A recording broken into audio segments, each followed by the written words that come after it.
पूछते हैं your dream has come true, तो मैंने कहा मैं तो ड्रीम भी नहीं किया था। कई सारे लोगों को कोफ्त होता है कि यार ये रोल इनके पास पहुंच गया, हमें क्यों नहीं मिल रहा।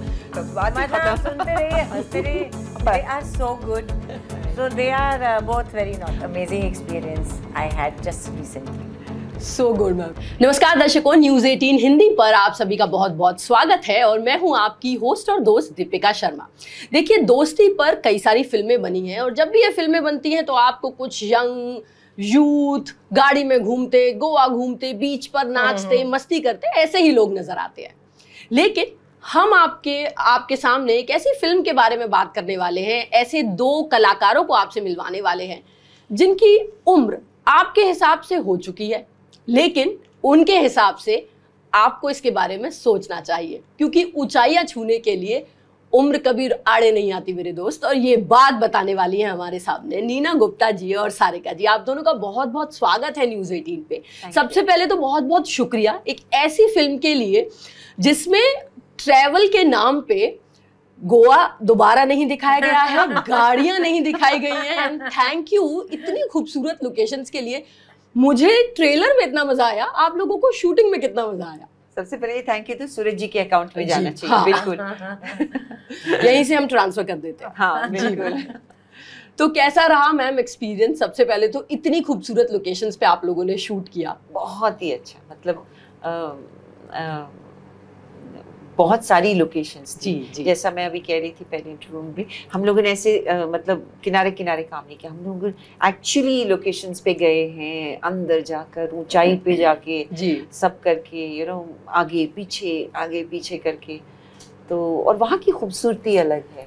कई जगहें ऐसी है जहाँ का पूरा लैंडस्केप ही आप देखेंगे। मैं तो वहाँ की वो रेत भी लेके आई हूँ, ग्रे कलर की, ग्रे, ये रंग की ग्रे, और इतनी फाइन है, मतलब आप हाथ लगाए ना तो वो हो जाती है। फिर आपको सडनली वो फ्लावर्स दिख जाते हैं, ब्राउन है, वाइट है। I mean it's so scenic and so beautiful. Actually इसकी ब्यूटी तो हम ट्रेलर में ही हमें मेस्मराइज कर रही है और शायद यही वजह है कि इसीलिए कहते हैं कि 70 mm के पर्दे पर जब ये फिल्म आएगी तो आप समझ सकते हैं कि वो खूबसूरती कितनी पसंद आएगी।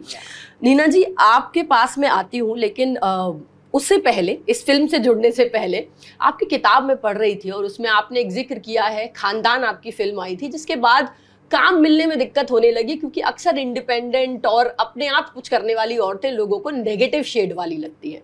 आपने किताब में जिक्र किया और मुझे याद आया राजश्री का, जिसके साथ आप पहली बार जुड़ रही हैं। और ये वो प्रोडक्शन हाउस है जिसने हमें संस्कार, इवन कई बार हमें डाउट होता है यार हमारे संस्कार गड़बड़ तो नहीं है, क्योंकि राजश्री वालों के पास बहुत अच्छे हैं। तो ये जो पहला एक्सपीरियंस है कैसा रहा, और आपको लगा था कि पहली बार इस वाले प्रोडक्शन हाउस में आ रही हूँ और ये तो फिल्म ही बिल्कुल अलग तरह की बना रहे हैं?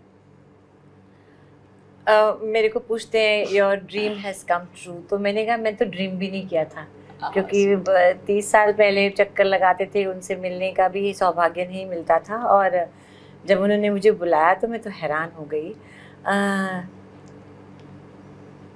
उन्होंने, मैं जो हूँ, एक मीडिया ने इमेज बनाई है, पर मैं जो हूँ मुझे ही मालूम है। बिल्कुल। या शायद जिन्होंने बुक पढ़ी होगी उनको थोड़ा सा पता चला होगा। तो जब उन्होंने मुझे बुलाया मैं तो बड़ी एक्साइट हो गई। फिर उन्होंने इतना अच्छा स्क्रिप्ट मुझे सुनाया और उसके बाद मेरा इतना अच्छा रोल बताया। और जिस तरह से उन्होंने शूट की, वो जिस तरह के इंसान हैं, वो कभी लाइफ में मैंने कभी ऐसे इंसान से नहीं मिली। तो जो इतना अच्छा ह्यूमन बीइंग है, उसकी पिक्चर भी तो वैसी होएगी ना। ये तो है वैसी होएगी।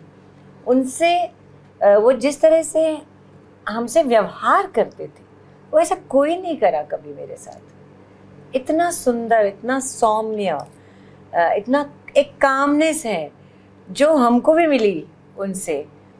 और इतना मज़ा आया। मैं तो अभी तक मुझे विश्वास नहीं हो रहा कि मैंने सूरज जी के साथ, राजश्री के साथ ये पिक्चर की है और वो रिलीज होने वाली है। अभी तक नहीं विश्वास हो रहा। ऊंचाई पे हम बातें कर रहे हैं, लेकिन मुझे लगता है जब आप दो ऐसी शख्सियत मेरे सामने बैठी है, तो आप दोनों से मेरा सवाल ये ज़रूर है कि क्योंकि ये फिल्म उनके बारे में है जिन्होंने अपनी कहें कि अपनी बाउंड्रीज़ को लांघा है, अपनी सारी सीमाओं को लांघा है। आप दोनों वो शख्सियत है जिन्होंने अपने एक समय में बहुत सारा काम किया और आज एक तरह से सेकंड इनिंग खेल रहे हैं और इतनी ज़बरदस्त खेल रहे हैं कि कई सारे लोगों को कोफ्त होता है कि यार ये रोल इनके पास पहुंच गया, हमें क्यों नहीं मिल रहा। तो ये जो सेकंड इनिंग वाला खासतौर पे हीरोइनों को लेकर एक इमेज थी कि भैया एक इमेज तक काम कर लो, एक एज तक, उसके बाद बंद हो जाएगा। आप लोगों ने ये जो दरवाजे खोले हैं बहुत सारी एक्ट्रेसेस के लिए, क्या कहेंगे इस सेकेंड इनिंग पे, और खास तौर पे जो काम करने के इतने अच्छी अपॉर्चुनिटीज आप लोगों को मिल रहे हैं, इतने अच्छे रोल्स मिल रहे हैं, मैं चाहूंगी आप दोनों जरूर बताएं इसके बारे में। सारिका आप बताइए। पहली बात तो मुझे लगता है हमने दरवाजे नहीं खोले, क्योंकि अगर हमारे बस में होता तो हम ये दरवाजे बहुत पहले खोल लेते। अनफॉर्चुनेटली हम डिपेंड करते हैं जो हम हमारे साथ काम करना चाहते हैं या जो ऐसी स्क्रिप्ट और रोल्स लिखते हैं, तो वो तो हुआ है। लेकिन हमारी मुझे लगता है ये पूरा एक इंडस्ट्री का ट्रेंड ही जो है वो थोड़ा बोलते हैं ना, it's come of age, right, it is now come of age and it is अभी भी बहुत, मगर जी हम बहुत पीछे हैं। अगर आप वर्ल्ड सिनेमा से कंपेयर करेंगे जी, तो अभी भी हमारे लिए बहुत मीलों बोलते ना चलना बाकी है, मगर शुरुआत की है काफ़ी अलग अलग चीज़ों से। नीना जी और मैं ही नहीं, आप कितनी एक्ट्रेसेस हैं, लेकिन सब करें। और सबसे अच्छी बात है आप हमारी सेकेंड इनिंग की बात कर रहे हैं, लेकिन एक और बहुत खूबसूरत है, जब मैं करीना को देखती हूँ, यू नो, उनकी शादी होगी, एक नहीं 2 बच्चे हैं, बिल्कुल आज भी देखिए, आज she is one of our top heroines. Yeah. That is the change. That is where the real change is. Actually. क्योंकि हमारे साथ एक अलग किस्म का चेंज है, लेकिन उनके साथ या जितनी एक्ट्रेसेस हैं, दीपिका है, अनुष्का है, कटरीना, इन्होंने शादी कर ली है, लेकिन उनकी जो बोलते हैं ना आप, उसमें कोई फर्क नहीं है। फिल्मों पे फिल्में आ रही हैं, this is real change and I think that should become bigger change than anything else, you know.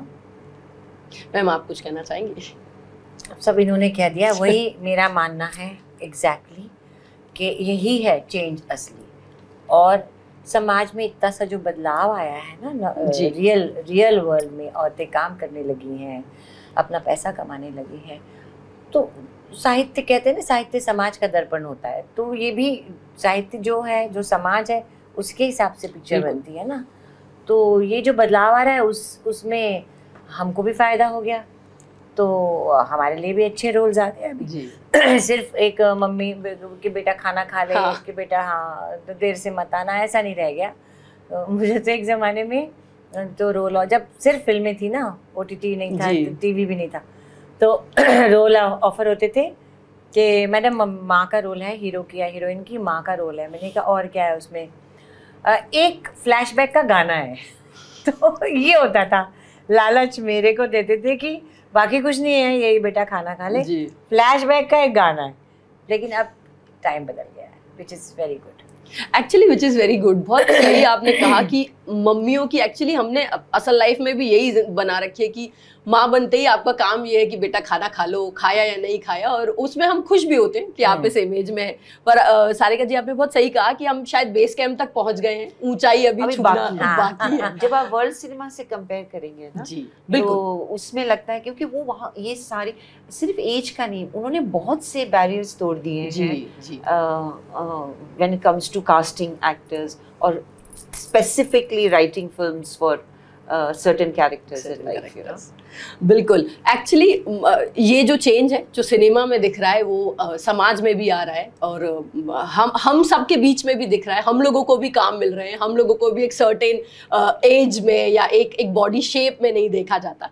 तो आई थिंक बड़ा पॉजिटिव चेंज है। इन सारी पॉजिटिव चेंज और इन सारी अच्छी बातों के बीच एक चीज़ मैं पूछूंगी, आपके ये जो ग्रुप जो जुटा है, 3 जैसे आपने कहा लड़के और आप लड़कियां, जब ये 5-6 लोग मिले तो सबसे ज़्यादा कौन शरारती निकला, कौन बहुत अच्छे से रहा? कुछ बताइए, कुछ ऐसे ट्रेड्स जो आपने देखे हो कि भाई ये वाला तो किसी को नहीं पता।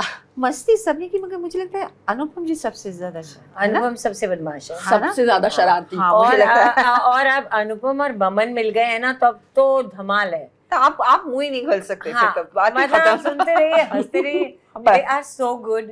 और बहुत इनके पास कहानियां, किस्से हैं। अनुपम के पास तो कितने किस्से हैं, वो जिंदगी भर बैठ के सुन सकते हैं। So they are both very naughty। और इन सब में सूरज जी की भी एक बहुत अच्छी क्वालिटी है, वो सेट पे एकदम काम होता है। वो जो एक लंच ब्रेक 1 घंटा आता है ना, हम सब लोग मिलके खाना खाते थे, उसमें सूरज जी की बिल्कुल पर्सनालिटी चेंज हो जाती थी। उनकी मेमोरी बहुत अच्छी, वो ऐसे किस्से कहानियां सुनाते थे कि खाना खाएं या हंसते रहें, या हम बोले रियली सच्चा ऐसे हुआ था, यू नो। तो फिर वो 1 घंटे के लिए Suraj ji becomes that story teller, you know. So I think पूरा ग्रुप वाज लाइक, ये तो है। आपने जो पूछा ना, ये फिल्म बहुत प्यार मोहब्बत से बन गई। और दरअसल जब आप ये बता रही हैं मुझे किस्सा, तो मुझे लग रहा है कि काश ये जो पीछे वाले किस्से हैं ना, इनकी भी एक फिल्म बनाई जाती, क्योंकि ये भी काफी मजेदार होते। क्योंकि वो जो स्टोरी टेलर वाली है ना, ये बहुत कमी है। आजकल कहानियां ही हैं जो असली होनी चाहिए, और सुनने में काफी मजा आता है। ट्रिप की हम बात कर रहे हैं, आप चढ़ रहे हैं, इतनी ऊंचाई पर जा रहे हैं। पर्सनल जिंदगी में मैम अक्सर मुझे लगता है सबके साथ ऐसा हुआ है कि आप गोवा का या ऐसा कोई ट्रिप बनाते हैं, कैंसिल होता है, सालों तक अपने दोस्तों को गालियां देते हैं, और वो ट्रिप कभी पूरा नहीं होता। तो गोवा नहीं, या कोई भी, मैं चाहूंगी कि ये आखिर में ये खूबसूरत सी कोई ट्रिप का किस्सा आपको याद हो, या तो कैंसिल हुआ हो, दोस्तों को गाली दी हो, कुछ भी मजेदार हो जो आपको याद हो। मेरा तो अभी हुआ है। मैं अपनी फ्रेंड के साथ प्लान बनाया था इटली जाने का और सैंटोरिनी जाने का, पूरे टिकट बुक, होटल बुक, सब कुछ बुक। लास्ट मिनट उसको कुछ प्रॉब्लम हो गई, वो नहीं जा सकी। मैंने कहा मैं क्या करूं, क्योंकि यही मुझे टाइम फ्री था, उसके बाद मेरा काम था। मैं पहली बार अकेले चली गई ट्रिप में। वाह, पहली बार। इतनी नर्वस थी मैं, इतनी नर्वस थी, पर मैंने कर लिया। That was the most amazing experience I had just recently। So good ma'am. मेरी एक ट्रिप मुझे याद है, एक ऐसा वो था कि मुझे मैं 18 साल तो मद्रास में थी। जब वापस आई तो 2 साल के अंदर मैंने महसूस किया कि मैंने शूटिंग में बहुत घूमी, सब किया, लेकिन पूरा महाराष्ट्र नहीं देखा मैंने। मतलब महाराष्ट्र की ऐसे होता है ना, आप पूरा देश में अलग अलग जगह चले जाते हैं, विदेश चले जाते हैं, लेकिन वो अपना शहर आपने पूरा नहीं देखा। घर की मुर्गियाँ। हाँ, दिल्ली में रह के कुतुब मीनार नहीं देखा मैंने कितने साल। तो फिर मैंने एक ट्रिप प्लान की, जो ट्रेन, बस, टैक्सी और उसके साथ एक लास्ट ट्रिप में, मतलब मैंने बॉम्बे से शुरू किया और महाराष्ट्र के, बस एक मेरा बैकपैक था जिसमें कॉफ़ी का मग था, 2 किताबें थी और 4 शर्ट और 2 बर्म्यूडास थी, बस और कुछ नहीं था।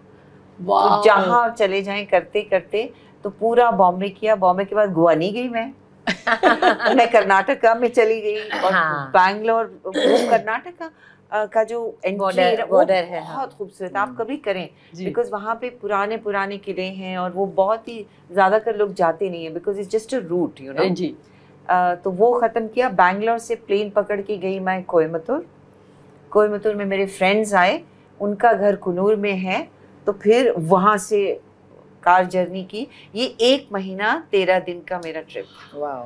धीरे धीरे रुक और बड़ी बारिश, बहुत अच्छा मौसम था।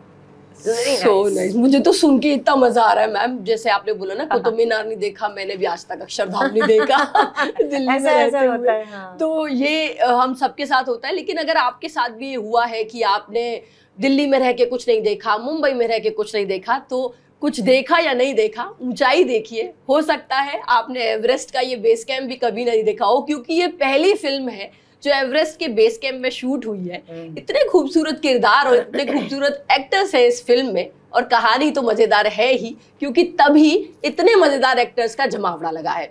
इतना कुछ जब एक पैकेज में मिल रहा है तो ये ऊंचाई तो छूनी बनती है। थैंक यू, प्लीज देखिए। Thank you. तो 11 नवंबर को देखिए ये फिल्म, और फिल्म देखने से पहले न्यूज़ 18 के साथ बने रहिए, हमारे साथ जुड़े रहिए। धन्यवाद।